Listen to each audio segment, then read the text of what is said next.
Olá, minhas amigas, meus amigos, uma alegria rever a todos. Hoje, quinta-feira, dia 28 de maio, uma manhã fria aqui em São Paulo.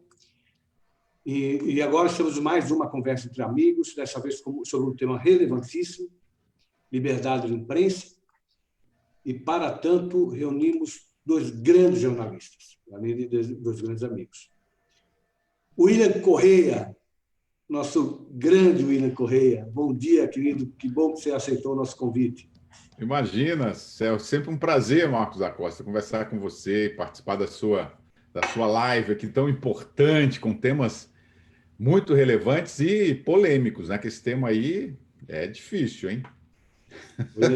O William que promove lives maravilhosas, eu tive a oportunidade de participar de algumas delas, mantendo esse mesmo sorriso de sempre, mesmo na condição de momentos difíceis, lá na TV Cultura. Continua o mesmo grupo de pessoas da TV Cultura, da bancada do Jornal da Cultura. E outro grande jornalista, um dos grandes nomes do jornalismo brasileiro, Heródoto Barbeiro. Obrigado por ter também aceito esse convite para estar aqui conosco hoje, conversando um pouco sobre esse tema relevante para a democracia brasileira. Um abraço, Heródoto. Igualmente, Marcos, muito obrigado pela gentileza. É uma honra estar aqui. Um abraço a você e um abraço também ao nosso companheiro, né, William, para que a gente possa trocar aqui algumas ideias. William, um grande abraço. Para você também, Heródoto. É um prazer enorme estar aqui junto com você e com o Marcos da Costa, você que eu sempre acompanhei no telejornalismo. Sou seu fã, rapaz, desde a época lá da cultura, né? Você tocou muito bem. Esse homem aí, Marcos, ninguém igual para comandar o Roda Viva como o Heródoto Barbeiro. Muito obrigado, uma honra. Muito obrigado. É verdade, todos nós acompanhamos. Eu também tive diversas vezes com ele, especialmente nessa última fase agora, na Record News, né? Quando ele mantém também o jornal, extrema qualidade, aliás, como todos os trabalhos que ele faz. É fantástico. Heródoto, nós sabemos a importância da liberdade de imprensa para a democracia. Ela que espelha dois valores relevantíssimos, a liberdade de expressão e o direito à informação.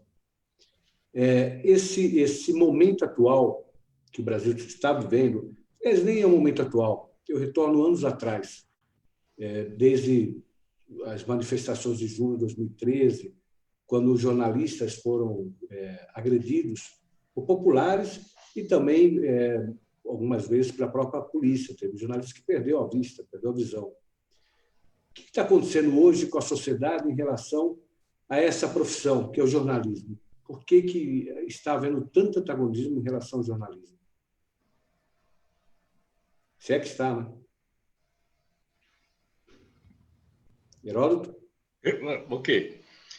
Obrigado. Bom, eu queria, Marcos, inicialmente dizer o seguinte. Para a gente poder entender um pouquinho o que está acontecendo hoje, eu acho que a gente precisa de um pouco de contextualização histórica.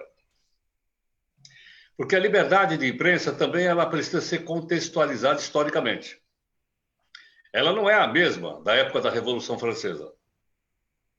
Ela não é a mesma do século passado.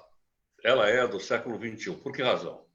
Porque nós estamos passando, e vocês dois sabem muito bem, por um período que a gente chama de Quarta Revolução Industrial. E essa Quarta Revolução Industrial ela tem modificado fundamentalmente a maneira de se comportar do mundo contemporâneo e tem mexido também com o jornalismo. Ou seja, ela trouxe para o mundo do jornalismo setores da sociedade que até então eram apenas espectadores, ouvintes ou leitores. Muito bem. No momento em que essa tecnologia se desenvolveu e ela tem acesso às pessoas, nós quebramos um paradigma que vinha do século passado. Qual era? Você tinha poucos veículos de comunicação, poucos, verdadeiro oligopólio, de um lado, e milhões de receptores do outro lado.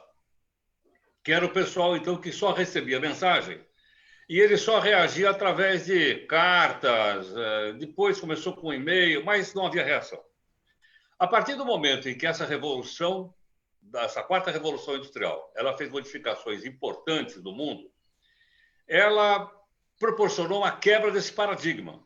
Ou seja, nós estamos na nossa mão com um instrumento que não é só um instrumento de recepção, ele é muito mais um instrumento de emissão, que é o nosso celular sem fio. Ou seja, o cidadão comum, o cidadão que só ouvia, ou só prestava atenção, ou só comentava, agora ele tem os espaços dentro do mundo digital. Então, a partir daí, qualquer pessoa, qualquer cidadão que estiver munido e estiver ligado na rede, ele pode contribuir para a difusão de informações. Qualquer pessoa que está na rua e assistir um atropelamento de um carro, pode imediatamente tirar uma foto ou fazer um vídeo e colocar nas redes sociais dizendo, olha, o cara foi atropelado aqui na porta da minha casa. Ou seja, isso se popularizou, na minha opinião, se democratizou. E mais, se esse cidadão não só tirar uma foto ou um vídeo, mas se ele parar para perguntar, escuta, o que aconteceu aí? E conversar com o guarda, conversar com o motorista, conversar com o cara que foi atropelado, enfim, e chegar a uma conclusão e publicar essa conclusão, ele transformou a informação em notícia. Aí eu pergunto a você, qual é o nome, qual é a profissão que eu digo a você que transforma informação em notícia? Qual é?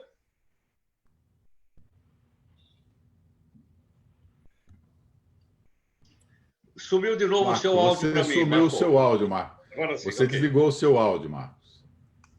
Isso. Okay. Isso. Agora estava ouvindo, eu não queria atrapalhar o Heródoto. Deixa eu te perguntar uma coisa, William, na linha do que disse o Heródoto. Recentemente, nós tivemos uma decisão do Supremo, alguns anos atrás, enfrentando uma discussão sobre o diploma de jornalista. E o Supremo afastou a necessidade do diploma para efeito de registro da pessoa como jornalista. Mais recentemente, houve uma medida provisória que eu confesso, eu não acompanhei a tramitação, não sei se foi aprovado, se foi derrubado, não sei dizer. Mas essa medida provisória, já agora, com o presidente Bolsonaro, dispensando o próprio registro do Ministério do Trabalho do profissional jornalista. Então, num primeiro momento, o Supremo dispensou o diploma, no segundo momento, houve a dispensa do próprio registro. Isso foi bom para a sociedade no que diz respeito ao direito de informação, ou a partir do momento em que nós não temos mais o controle de quem é ou não jornalista, passamos, como disse o Heródoto, a democratizar a profissão, mas, ao lado disso, também levar informações de não tão boa qualidade quanto um profissional qualificado e comprometido com a ética, que deveria ser o jornalista, faria. Ô Marcos, essa é uma questão que eu já falei tanto, rapaz, quando o Supremo derrubou aí esse nosso curso, né, de jornalismo. Eu era um crítico, eu critiquei muito a decisão do Supremo, porque quem fez jornalismo, quem estudou na Universidade de Jornalismo, mas não necessariamente você precisa estar lá para ser jornalista, mas eu estou discutindo aqui a importância de se ter de fazer, né, participar de um banco acadêmico para você poder manifestar a sua opinião ou poder fazer uma cobertura jornalística mais precisa, sabe da importância de você ter alguns conhecimentos teóricos em relação a essa nossa profissão que é muito antiga, né? Eu sempre brinco, eu falo sempre que quando o mundo acabar, e vai acabar um dia, não sei se daqui 4 bilhões de anos, quando a Terra ficar escura e o Sol perder a sua força, mas vai sobrar um jornalista para anunciar o fim do mundo, porque senão o mundo não acabou. Esse é o nosso papel. E aí, quando você tira esse diploma, quando você tira a obrigatoriedade do diploma, você amplia demais as possibilidades de trabalho. E ampliando as possibilidades de trabalho, é claro que a qualidade daquele produto, daquilo que era levado à população, ela cai. Agora, isso ia acontecer de qualquer forma com as mídias digitais. E é inacreditável, eu estava vendo o Heródoto falando aí, que hoje a imprensa, a liberdade de expressão, a liberdade de imprensa é diferente da época da Revolução Francesa, né, que foi quem primeiro trouxe para essa sociedade moderna a ideia de liberdade de expressão, em 1789. E aí a gente está até hoje discutindo esse assunto aqui, e eu acredito que nós iríamos discutir ele lá na frente, por uma simples razão, porque o mundo ainda enfrenta esse questionamento, né, do autoritarismo, de ditaduras. E quando você me fala assim do fim do diploma de jornalista, eu particularmente, aí é a minha opinião pessoal, ali foi uma tentativa. Aí eu posso ter um monte de gente que vai me criticar nisso que eu vou falar, mas ali foi uma tentativa também de cercear a própria imprensa, de falar que, ó, vocês não têm muito valor, não, e nós vamos tirar o seu diploma, e eu quero ver, nós vamos democratizar a informação. Por um lado é positivo, mas por outro nós vimos aí o que está acontecendo hoje com esse excesso de informações nas mídias digitais.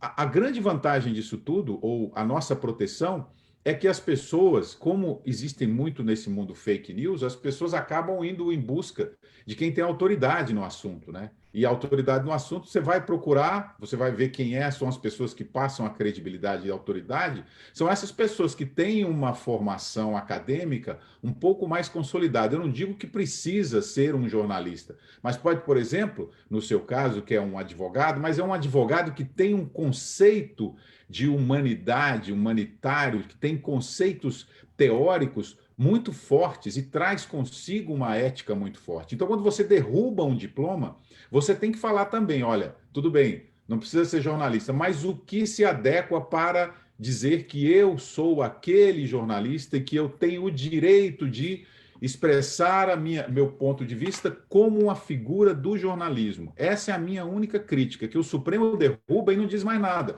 Todo mundo pode ser jornalista. E aí criou-se um caos geral no Brasil. Eu te falo isso porque aqui eu estou nos Estados Unidos, eu moro nos Estados Unidos, e aqui o cara, para ser jornalista, ele precisa ter um curso superior, e ele precisa muito mais, ele precisa ser aprovado por um comitê aqui que autoriza se você pode exercer a profissão de jornalista. Exatamente por esse critério do respeito à ética profissional, para você manter a estrutura da comunicação sempre em alto e bom tom, em alto nível, né? Então, a minha crítica é essa. Eu sei que eu sou um cara que... Eu fui muito criticado na época, que eu sempre critiquei... eu não concordei com essa decisão do Supremo, como não concordo com muitas decisões do Supremo. Eu sou um crítico forte ao Supremo Tribunal Federal, a sua mania de legislar. Hoje ele age, o juiz, eu não sei por que está acontecendo isso no Brasil, mas o juiz tem a caneta, ele vai lá e decide. E a gente sabe que o juiz tem que ser provocado, né, para tomar uma decisão. O Supremo hoje não faz isso, o Supremo legisla. E nesse caso nosso, foi uma maldade que fez com a nossa profissão, que pulverizou a nossa profissão e destruiu ainda mais a profissão de jornalista. Eu te passo para o Heródoto, tu dá sequência à mesma pergunta, Heródoto. Vou comentar aqui que está conosco o Gilson Delgado, vou falar alguns nomes, e aí na sequência eu vou falando outros. Gilson Delgado é de Olímpia, interior de São Paulo, Flávio Machieto, que é de Casa Branca, a Tânia Fregatti, cumprimentando a todos, a Sônia Reis Veríssimo, a Helene de Almeida. Helene é de Belém do Pará, que deve estar dizendo, está muito quente, como diz costume, né? Aqui está bem frio. A belíssima Belém do Pará, não foi onde nasceu Jesus, né? Tem gente que acha Belém, não é. Eudécio, mas temos grandes amigos lá, adoro Belém do Pará. Eudécio Teixeira Ramos, Elaine de Almeida, Laerte Soares, querido Laerte, que é de Osasco, o Zig fez uma pergunta, eu vou fazer a pergunta na sequência. Na mesma linha, foi bom, era inevitável, foi ruim a derrubada do diploma de jornalista, mas eu acrescento a questão do registro, que o Bolsonaro editou uma medida derrubando o registro. Também é um avanço o fim do registro, ou o registro era necessário para identificar os profissionais, até para assegurar as prerrogativas do jornalista, né? O jornalista tem acesso a espaços que a população comum não deveria ter, pelo menos como prioridade. O jornalista tem o direito ao sigilo da fonte. Quando ele derruba o registro, ele passa a mitigar, diminuir a importância dessas prerrogativas? Heródoto.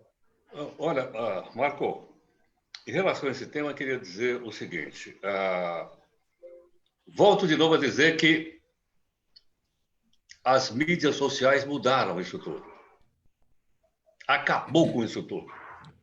Marco, Eu não vou falar da minha outra profissão, que é igual à sua. Eu sou muito mais velho na OAB do que você. Um grande advogado. Muito mais velho. Imagine, por exemplo, o seguinte: imagine a inteligência artificial sendo usado num grande escritório de advocacia e fazer uma coleção de jurisprudência com muito mais acurácia do que você ou do que de mim. E aí? É verdade. O que nós vamos fazer? Está regulamentada a nossa profissão de advogado, não está? É verdade. Aqui no Brasil. Nos Estados Unidos, não. Não é verdade? É. Então, veja bem, e aonde que vai nos remeter essa questão da regulamentação de profissão? Eu nem queria voltar na história, hein? Eu não me lembro de um regime lá passado que regulamentava as profissões para evitar a luta de classe. Aliás, o registro do Ministério do Trabalho do jornalista foi feito para isso, né? Que era uma forma de controlar quem era, quem podia ou não exercer a profissão de jornalista. Né? Ô Marcos, quando eu faço essa indagação, eu não estou querendo controlar a profissão de jornalista, não é claro. nada disso. Eu estou querendo controlar o conteúdo, eu estou querendo valorar o conteúdo. Porque, tudo bem, derrube, não tem necessidade de você ser jornalista para escrever ou para ser jornalista, mas você precisa definir alguns parâmetros. O que eu preciso ser para ser um jornalista? Eu posso abrir uma câmera e eu sou um jornalista ou eu sou um influencer? Porque é a diferença, a mídia digital ela está democratizando a informação e é muito importante isso, né, que ela faça isso. E aí, por uma outra questão que a gente pode abordar à frente, mas a minha crítica é o seguinte: qual é o limite para a profissão de jornalista? O Heródoto falou muito bem. Quando você emite uma informação ou opinião, você passou a retratar uma notícia, mas aquela notícia não foi dada por um jornalista. É só isso que eu quero deixar bem claro. Não estou querendo colocar a nossa profissão numa caixa, nada disso. Talvez a comparação não seja mais feliz, mas voltando para a questão da advocacia, do que o Heródoto mencionou, é evidente que teve avanço. Nós tivemos, quando eu comecei a advogar, nós tínhamos acesso às jurisprudências decisores dos tribunais quando chegava a RT, a Revista dos Tribunais, do Escritório de Advocacia. Quando chegava a Revista dos Tribunais, nós tínhamos acesso àquela jurisprudência, que era uma jurisprudência selecionada, chamado Repositório Oficial de Jurisprudência. Então, basicamente, a nossa pesquisa se limitava àqueles julgados. Hoje, nós temos acesso a todos os julgados de todos os tribunais do país. Tudo está disponível na internet. Então, o número de informação, evidentemente, é muito maior. Só que o que eu comento, quando eu sempre falo com estudantes, em palestras em faculdades, o volume menor de jurisprudência era uma jurisprudência que os próprios tribunais selecionavam para dizer o que eles entendiam como correto, nos dava mais segurança jurídica na hora de orientar os nossos clientes. Você dizia, olha, o tribunal, em relação a esse tema, entende dessa forma. Na hora que você tem um volume gigantesco de informação e decisões para todos os tipos, para todos os gostos, fica mais difícil para o profissional identificar, dentre elas, qual é a orientação predominante no que diz respeito a determinada matéria.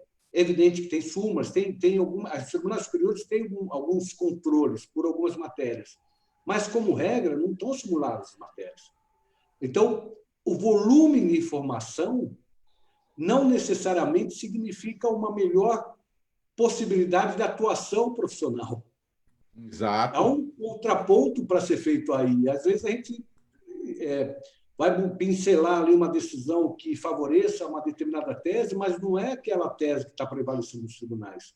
Então, essa dificuldade, você que tem a formação jurídica, é uma dificuldade nossa que talvez contribua para a insegurança jurídica que a gente vive hoje. Ao lado disso também há uma outra questão que eu creio que a mídia também sofra no sentido de informação. A velocidade da informação. Porque hoje, no mundo jurídico, volta a questão do advogado. Quanto tempo demorava para o julgamento do Supremo até esse julgamento chegar na mesa do advogado, para o advogado conhecer qual era a última decisão do Supremo sobre um determinado tema? Demorava um ano. Um ano. Porque o Supremo julgava, ia para a datilografia. Para quem não sabe, datilografia, existe uma máquina de datilografar que é quase parecida com o computador. Mas ia para a sala de datilografia, demorava meses para datilografar o acordo. Porque datilografava, voltava para o relator, que alterava, tinha que datilografar inteiro outra vez, aí ia para o revisor, que alterava, e assim na sequência. Essa decisão, depois ia para a gráfica, imprimir, depois ia para o correio, demorava um ano.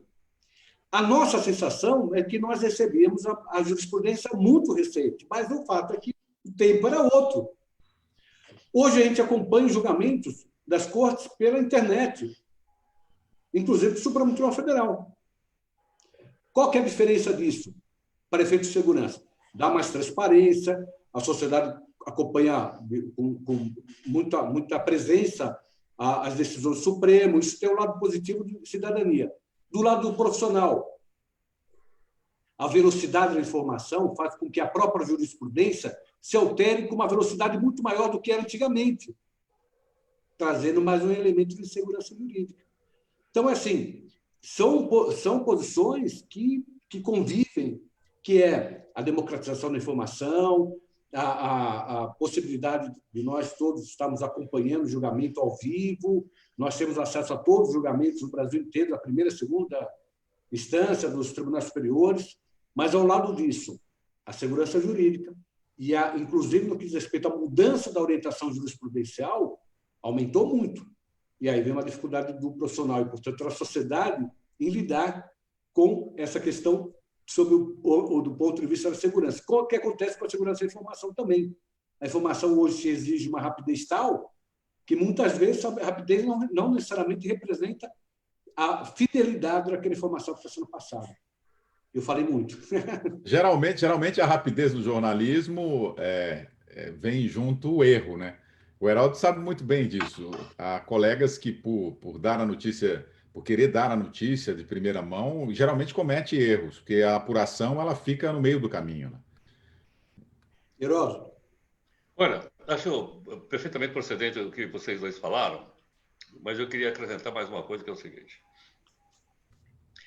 Graças à tecnologia do século XXI, mais do que nunca, o controle passou para a mão do público.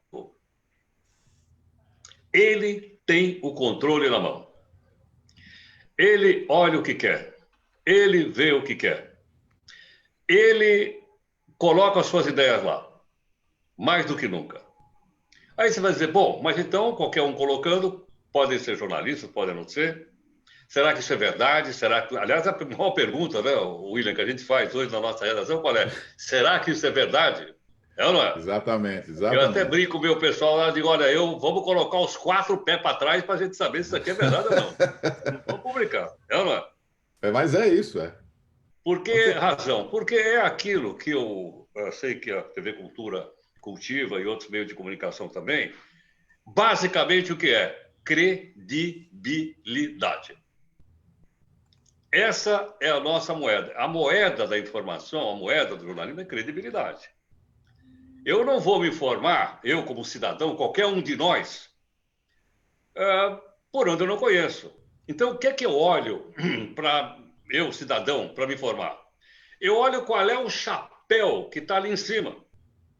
Se aquele chapéu me inspira credibilidade, eu vou acessar. Então, eu sei que a TV Cultura me inspira credibilidade. Eu sei que a BBC me cria credibilidade. Eu sei que a CNN me cria credibilidade. Eu sei que o UOL, que o G1, que o R7, que é lá onde eu trabalho, mexe com credibilidade. Então, basicamente, nós vivemos de credibilidade. Agora é o seguinte, no momento que eu perco a credibilidade, eu perco o instrumento mais importante da informação, que é transmitir corretamente os fatos. Ainda que a minha interpretação possa ser diferente da sua. E é bom, necessariamente, que a minha informação, que a minha interpretação seja diferente da sua. Porque há necessidade de uma pluralidade na sociedade democrática. E eu acho que essa pluralidade nunca foi tão grande, nunca foi tão extensa como essa que nós estamos vivendo. Então, nós temos acesso a tudo. Agora, eu não vou olhar lá o blog do seu João das Couves. O seu João das Couves está dizendo que a China vai lançar uma bomba atômica em cima da Índia, porque está tendo confusão lá. Eu não vou acreditar. Mas se você disser, não, espera um pouquinho. Vamos dar uma olhadinha lá sei lá, na Deutsche Welle, para falar de veículo estrangeiro. Vamos dar uma... O que está dizendo? Ou vamos olhar na BBC, ou vamos olhar na F, ou vamos olhar no El País, ou em qualquer outro veículo de comunicação mundial. Então, eu hoje, como cidadão, não só tenho acesso a todos os veículos de comunicação brasileiros, eu tenho acesso aos veículos de comunicação internacional em português, esses que eu citei todos, tem redação no Brasil, tem até um site russo no Brasil, que eu vejo todo dia, chamado Sputnik, eu olho lá. O que mostra o seguinte, mostra que para mim, cidadão agora, cabe a mim olhar tudo isso e me pautar. Ou seja, eu tenho uma liberdade que eu nunca tive na história da humanidade, com exceção de alguns lugares. Eu vou citar rapidamente um. Eu fui passar férias no Irã. Certo ou não? Fiquei 15 dias no Irã. Quando foi isso? Adorei o Irã. Gostei muito do Irã, gostei muito de Isfahan, gostei de tudo lá. Aí o que acontece? Eu entrava lá para ver alguma coisa, ligava lá, não dava. Ligava a televisão, só o canal estatal. Em outras palavras, e o guia ficava extremamente constrangido, porque eu dizia, escuta, mas eu não consigo ver nada aqui. Não, você não consegue ver nada aqui, porque não tem liberdade de imprensa. Agora, veja só. Nesse período, teve uma manifestação da oposição na porta do Palácio Presidencial em Teherã. Teve uma pancadaria e uma pessoa morreu pelo tiro da polícia. Ninguém publicou nada, porque até os servidores da internet estão censurados. Sabe o que aconteceu? À noite, o mundo inteiro publicou que uma pessoa tinha morrido com imagem. Aí pergunta assim, como é que os caras conseguiram segurar? Então, graças a essa nova tecnologia, não é possível mais segurar a informação.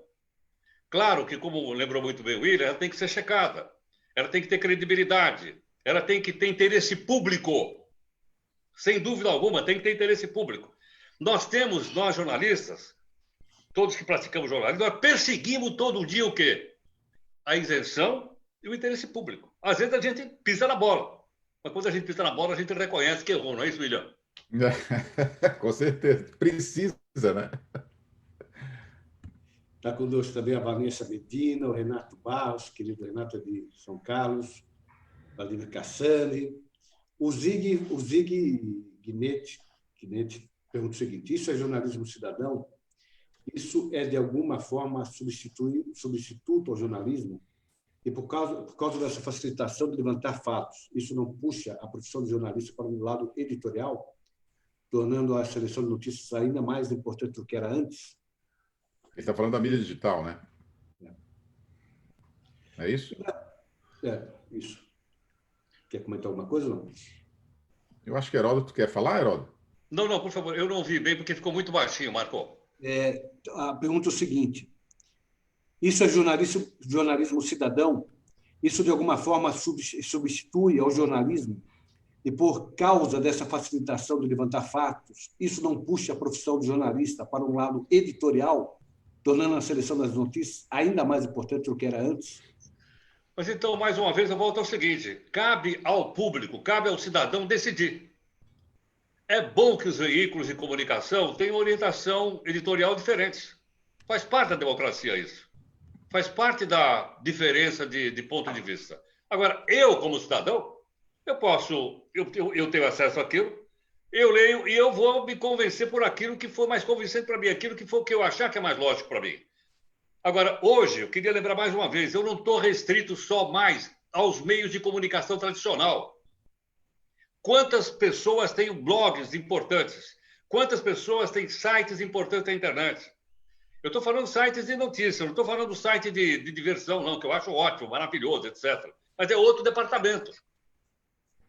Né? Agora, se alguém, todo mundo tem o direito de palpitar, até um influencer, claro não, tem o direito de palpitar. Agora, eu respeito a opinião dele. Agora, preciso saber o seguinte, será que isso é coerente com aquilo que eu estou vendo na realidade brasileira? Tá verdade ou não? Eu tenho que checar isso. O que eu faço de novo? Eu vou atrás de quem tem credibilidade. Quem tem marca de credibilidade pode ser pessoal ou pode ser uma instituição, como, por exemplo, um jornal, uma televisão ou um site na internet. Nessa crise que nós vivemos econômica hoje, nós vemos muitos jornalistas, com todas as profissões, sofrendo demissões. Outro dia eu fui num grande jornal, eu fiquei surpreso pelo número de profissionais que estavam lá, era 10% do que tinha há 2, 3 anos atrás. As redações diminuíram, de todas as mídias, né? A televisão, todos diminuindo muito o número de profissionais. Os profissionais foram buscar o seu espaço, normalmente foram buscar o espaço no mundo eletrônico.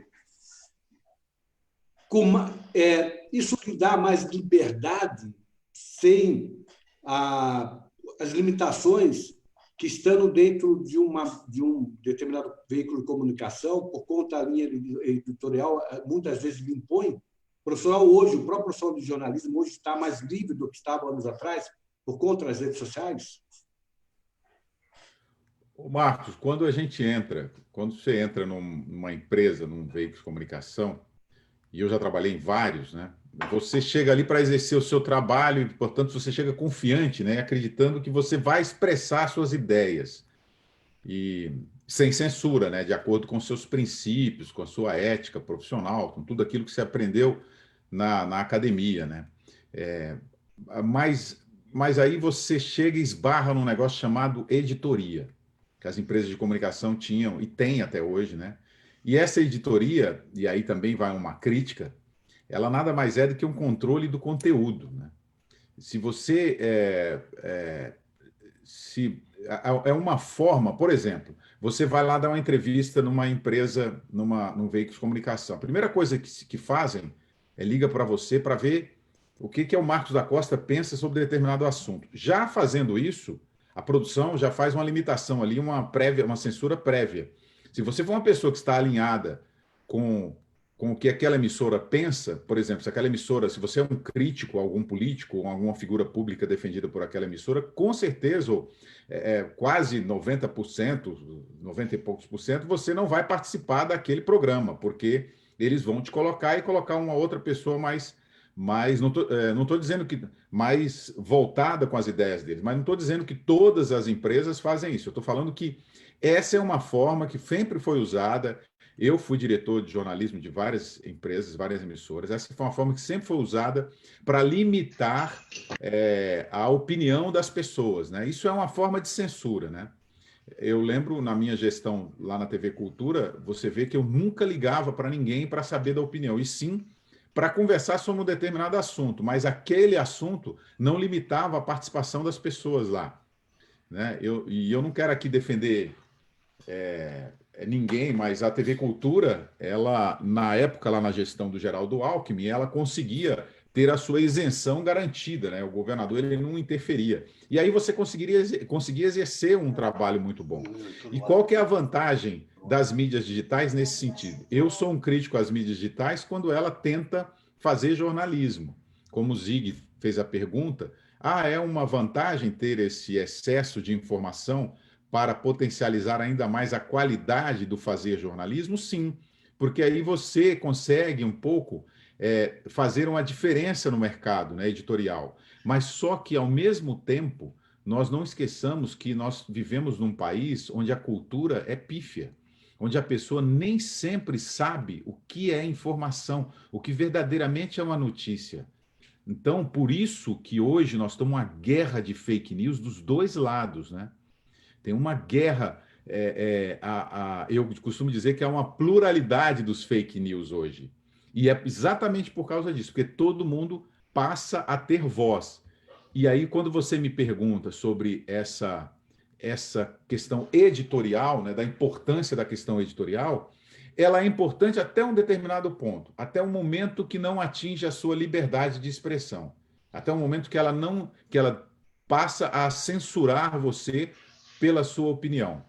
E quando você disseminou o mundo digital, quando o mundo digital apareceu, essas empresas hegemônicas e esses proprietários que dominavam até então a comunicação, eles pararam de ter esse domínio total. Essa é uma das grandes vantagens. Então, nós temos tudo tem pesos e medidas, né, Marcos? Tem as vantagens e desvantagens. Mas se formos somar em tudo que nós estamos vendo hoje aí nesse mundo tecnológico, que o Heródoto levantou muito bem, o 4.0, né? Só temos vantagem nesse sentido, porque hoje você consegue rapidamente ter acesso a uma determinada informação que no passado era escondida por conta desse poderio das empresas de comunicação e dos próprios governos, né? Hoje você consegue, por exemplo, o Heródoto falou que ele estava lá no Irã proibindo todo mundo de ter acesso à informação verdadeira, mas o mundo conseguiu ter acesso àquela informação, né? Isso é fantástico. Isso para nós jornalistas, isso é fantástico. Eu lembro há anos atrás, Geraldo, há muitos anos atrás, quando começou a internet, no México, havia um agrupamento de milícia, de guerrilha, né, contra o governo.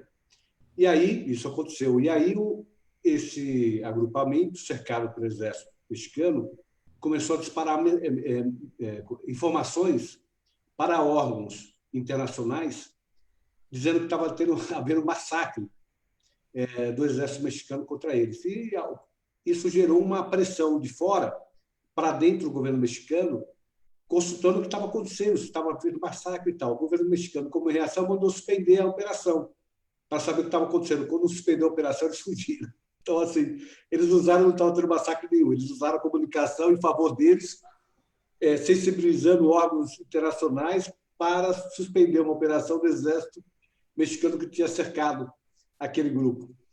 Comentando isso porque a informação, realmente, ela sempre tem uma versão. Heródoto, deixa eu perguntar uma coisa para você. Como sua experiência, né? Nós estamos num momento de crise econômica muito acentuada, muito acentuada.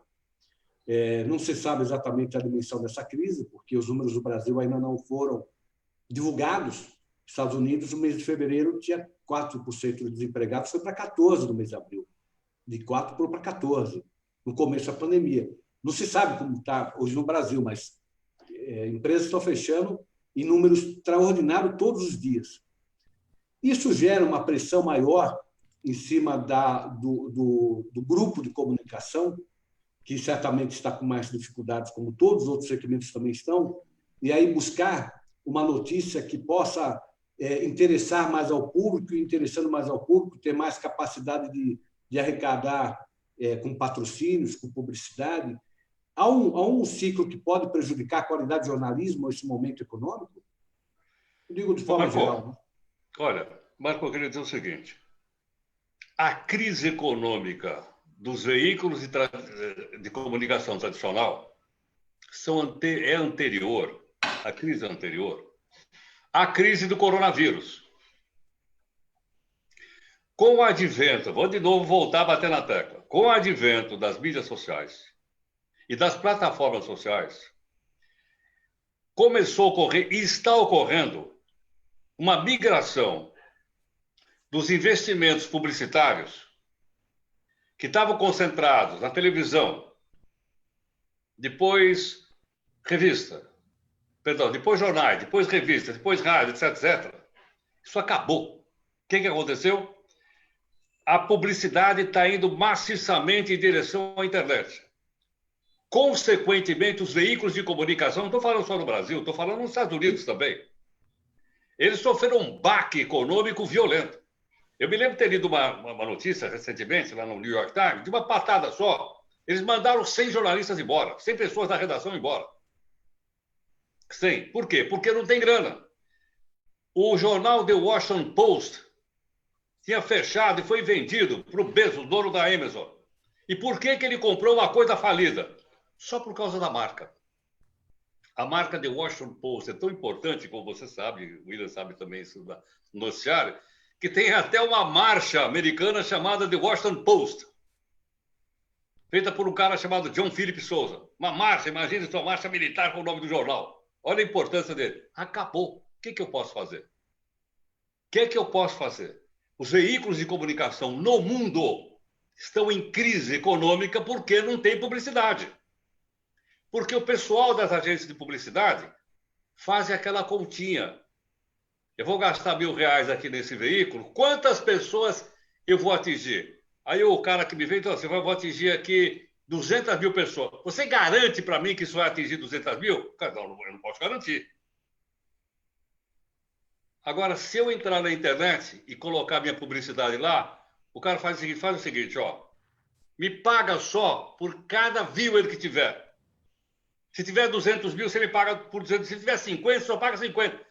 O que é que o gestor da empresa vai fazer? Pô, o cara vai ver na internet, pô. Ou não? Verdade. Ela. Então, até agora, não se sabe qual é o caminho econômico que as empresas tradicionais de comunicação vão ter. Estou falando no mundo, estou falando só no Brasil. Por causa dessa migração da publicidade, seja ela estatal, seja ela privada, em direção às mídias sociais, pô. E aí? E outra coisa, os veículos têm que diminuir custo. O que está acontecendo com os veículos tradicionais, inclusive no que eu trabalho? Quando comecei a fazer o jornal que eu faço, que é o Jornal da Record News, ele começou em multiplataforma. Isso foi há uns 10 ou 12 anos atrás. Por que razão? Porque a empresa entendeu o seguinte, nós vamos ter duas plataformas. Uma plataforma nós não vamos pagar nada por ela, era o streaming. Hoje, ele está no YouTube, como todo mundo está, da cultura também. Estamos em todas as plataformas. Ou seja, nós alcançamos você onde você estiver. Marco, você não escapa de nós. Não. Nós estamos em toda a plataforma. Agora é o seguinte, essa plataforma, eu pergunto assim, quanto custa emitir o mesmo programa que está na TV no YouTube? Custa nada, gente. Custo é zero. Ou aproximadamente zero. Eu, quando vou na banca de jornal, a minha banca de jornal aqui fechou. E olha, vou dizer uma coisa que eu falo há muito tempo. O jornal de tinta e papel vai acabar. Estou dizendo isso já há uns 10 anos, vai acabar. Não estou dizendo que o jornalismo impresso vai acabar, não é isso. Ele está saindo da plataforma tinta e papel desde a época do Gutenberg para a época do Zuckerberg. Ou seja, ele está indo para bits e bytes. Ele está impresso aqui na tela do meu computador, eu leio aqui. Mas eu não preciso atravessar a banca lá para comprar. Vou te dar um exemplo, William. Oi? Que nós fizemos, por outra razão, mas é informação pública, mas é informação também, o Diário Oficial da União. O Diário Oficial é em papel, né? E você, como advogado, sabe disso. O Diário Oficial da Justiça era a maior, William, era a maior mídia diária do mundo, 2.200 páginas em média, 2.200 páginas em média todo dia, que eram as decisões da Justiça. E o Diário Oficial, como era físico, ele impresso o Diário Oficial da União, impresso em Brasília, ele chegava em São Paulo no dia seguinte, porque ele vai de avião. E aí demorava mais 2 dias para chegar no interior do Estado. Portanto, o sistema de justiça perdia 3 dias no encaminhamento. Quem levou a proposta para a criação do Diário Oficial Eletrônico fui eu do Congresso, eu que defendi a criação. E hoje, ninguém mais imagina a possibilidade de ter informação oficial através do papel. Eu citei esse exemplo só para mostrar que não é só o custo, é a velocidade da informação. O Diário Oficial, o jornal em papel, o Jornal da Manhã, antigamente tinha o Jornal da Manhã, tinha o Jornal à Tarde, né? Acabou a história do Jornal à Tarde primeiro, agora acabou o jornal em papel também, porque pode ter alguma circulação ainda, mas o volume de assinaturas físicas, especialmente os jornais vendidos em banca de jornal, despencou. E aquelas bancas que ainda existem, normalmente é aquela pessoa que fica lá porque não tem mais alternativa, porque se ele não for lá, ele não vai ter atividade econômica nenhuma, às vezes até atividade de vida mesmo. Porque quem vai abrir uma banca de jornal hoje? Não conheço ninguém que tenha interesse em abrir uma banca de jornal. E aí, William, como é que é nos Estados Unidos? Você compra jornal da banca aí nos Estados Unidos ou não? Não, eu não compro jornal há muito tempo, Marcos. Eu sou um cara totalmente tecnológico, você sabe disso. Eu sou tecnológico e apoio a tecnologia. As pessoas, na verdade, Marcos, elas têm que começar a se reinventar, né? O mundo está se reinventando e você vai se reinventando. Eu sei que está tendo muito desemprego na nossa área. as empresas de comunicação há muito tempo, como o Heródoto falou, já estão com problemas no seu caixa, porque eles montaram uma estrutura muito grande. E as mídias digitais, elas mostraram para as próprias emissoras que as pessoas estavam atrás mais do conteúdo.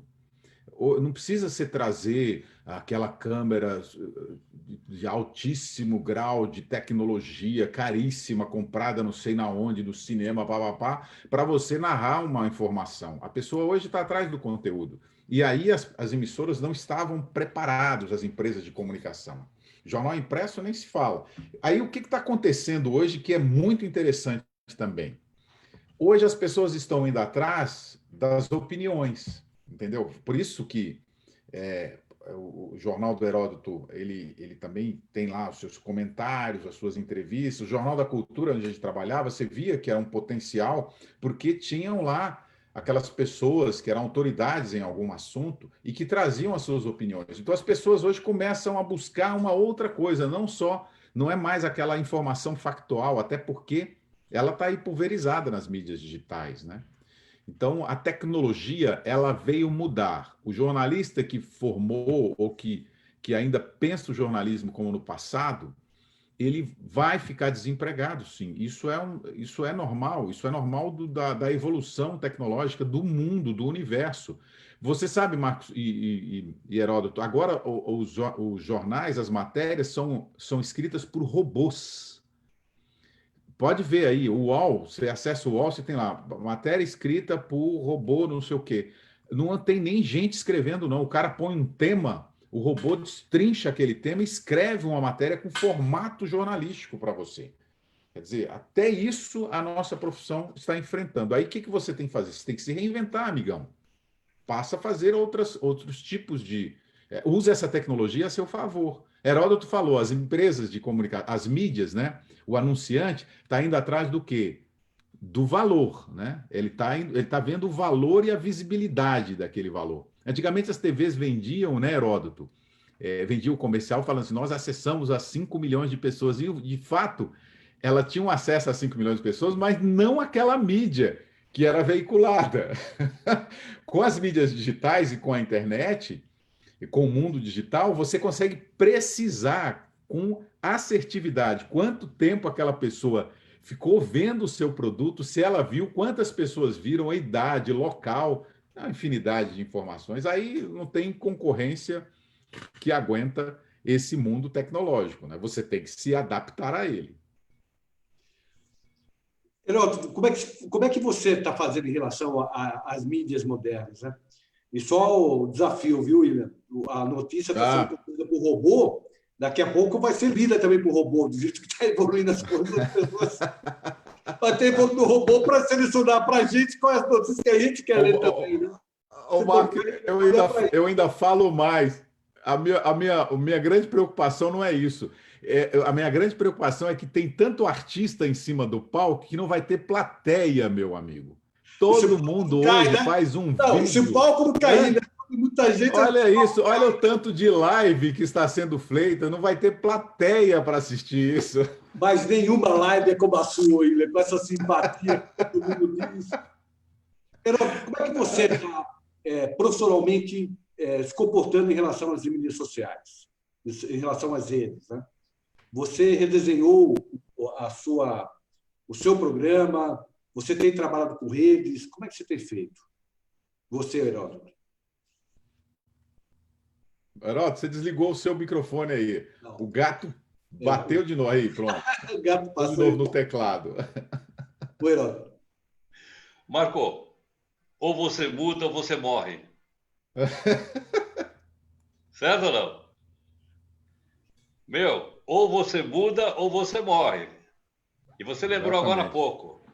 Outra característica dessa quarta revolução industrial em relação às outras três é que a velocidade dessa é incrivelmente mais rápida.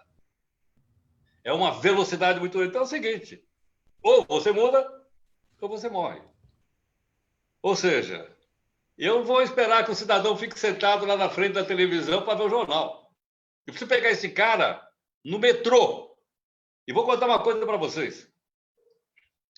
Eu vou trabalhar de metrô. Eu desço lá na estação Barra Funda. Eu não falo Palmeiras Barra Funda porque eu sou corintiano. Mas eu desço lá na estação Barra Funda. Aí eu olho no vagão do metrô quantas pessoas estão olhando o seu celular.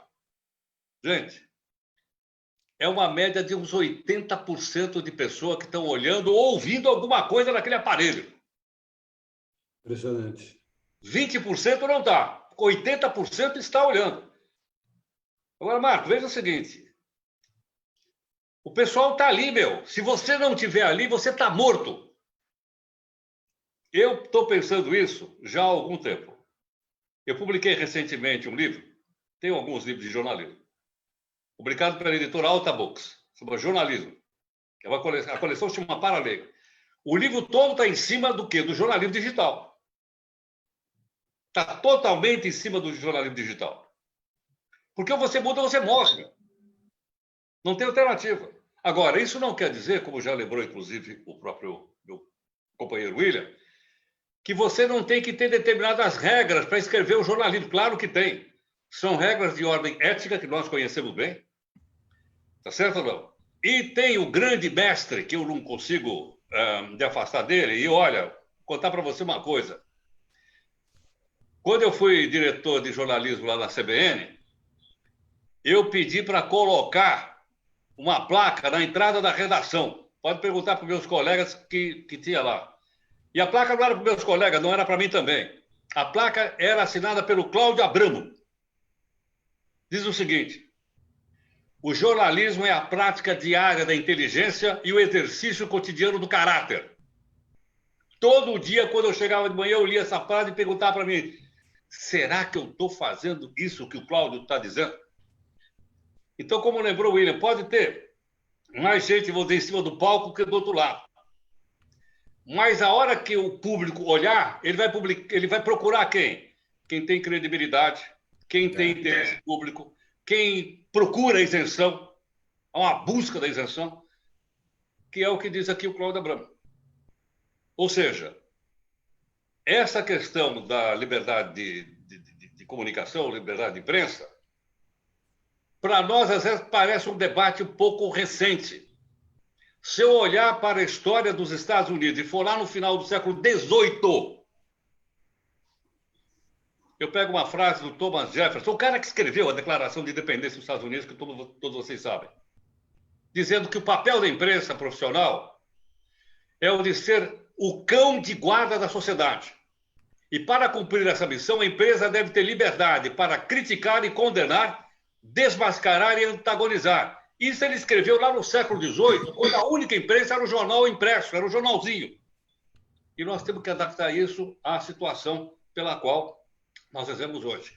Muda a tecnologia, mas não muda a liberdade de criticar, não muda a liberdade de condenar, não muda a liberdade de nós sermos o guarda da sociedade, o cão de guarda, o watchdog, e de que nós somos obrigados, por um compromisso de ordem ética, a todo dia praticar a inteligência e o exercício do caráter, como diz aqui o Cláudio Abramo.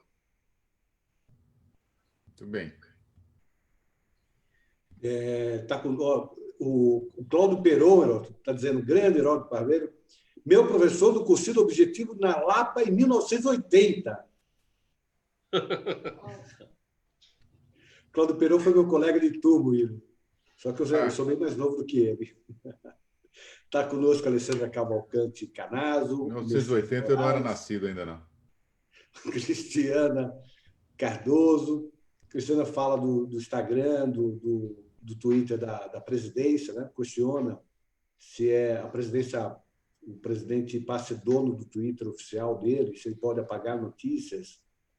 Existem princípios da impessoalidade, publicidade, moralidade, e hoje o Twitter do presidente da República quase que é onde é oficial. É uma questão também para ser discutida. Estamos chegando no finalzinho, William. Você que é uma pessoa pontual nas suas lives, chegamos agora ao finalzinho. Tá a palavra aberta, William, depois para o Heródoto, para uma fala final e já em tom de despedida. Tá. Eu quero falar sobre essa questão da liberdade de imprensa, liberdade de expressão. essa frase, todo mundo já disse ela, mas é sempre importante a gente falar. Não há democracia, Marcos, sem liberdade de expressão e de imprensa, e não há regime ditatorial que dure com a liberdade de expressão e de imprensa, né? E aí a gente pensa duas coisas, são duas coisas distintas. Liberdade de expressão é diferente de liberdade de imprensa, mas elas estão muito interligadas, né? A liberdade de expressão é necessária para nós, profissionais de jornalismo, né? Ela é importante para você relatar os fatos sem censura. Já a liberdade de expressão, e aí é que eu chamo a atenção das pessoas, é o direito de qualquer cidadão, de qualquer um, de se manifestar, emitir suas ideias, expressar sua arte, fazer o seu protesto. E muitas vezes, sem perceber, nós estamos nesse momento atual do Brasil, quando as pessoas criticam a imprensa, elas esquecem que elas estão criticando o direito delas de falar. Por quê? Como ela pode defender, por exemplo, em uma audiência pública, uma ideia? Por exemplo, pedir que aquele projeto seja assim ou assado, se ela não tem liberdade de expressão. Ela não pode questionar isso. Então, portanto, é preferível, isso é uma mensagem para todas as pessoas que estão nos assistindo, é preferível ter uma imprensa que você não goste ou que critica o político que você gosta, do que você perder o seu direito de falar, né? O que você pensa, de expressar suas opiniões, de defender os valores da sociedade em que vivemos.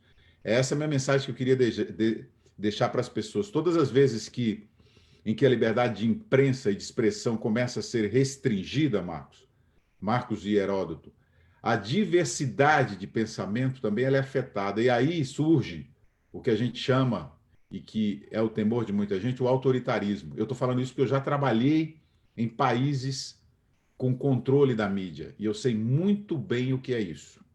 Essa era a minha mensagem. Obrigado, William. Obrigado, querido. Heródoto, mesma coisa, estamos chegando ao final. Sua palavra final.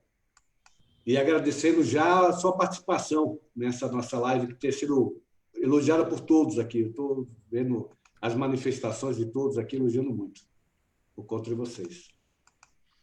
Olha, queria agradecer a sua gentileza de ter me convidado. Quero mandar um grande abraço para o William, para o excelente trabalho que ele faz na TV Cultura. Nós, que somos jornalistas, sabemos disso. Quero cumprimentá-lo pessoalmente. Obrigado. É uma grande honra estar aqui ao lado dele, ao seu também. Muito obrigado. E dizer que, obviamente, nós estamos aí na luta diária, né? E eu até agora, viu, William, como eu faço parte dos velhinhos jornalistas, você não vai acreditar, meu. Eu estou fazendo home office. Eu nunca imaginei na minha vida estar fazendo home office, rapaz. Você acredita? Estou fazendo aqui em casa. E se você disser, então você trabalha mesmo, eu trabalho mais. Trabalha mais, você não sai de casa do trabalho, o trabalho não sai de você. Eu trabalho mais, porque antes eu não trabalhava de manhã, agora eu trabalho de manhã, porque a reunião de pauta é 9 da manhã. Eu tenho que levantar às 7 para dar uma olhada nas coisas. Olha o que a idade faz com a gente, William. Não é brincadeira, os caras me botaram no home office. Brincadeira à parte, quero dizer que é uma honra também fazer parte lá da minha equipe. Eu faço parte de uma equipe lá, que é a equipe do Jornal da Record News. Lá. Eu me sinto muito honrado. Quero agradecer mais uma vez a gentileza. Um grande abraço, viu, William? Um grande abraço, então, Marco. Muito obrigado. Um abraço, obrigado, amigos, William, Heródoto, mais uma vez, obrigado por participarem. Um abraço a todos que nos seguiram. Lembrando que amanhã teremos uma nova conversa entre amigos. Amanhã o tema vai ser audiência de custódia, essa evolução do direito penal, com grandes criminalistas aqui conosco. Um abraço a todos. Até amanhã. Obrigado, gente. Abraço, Heródoto. Abraço, Marcos.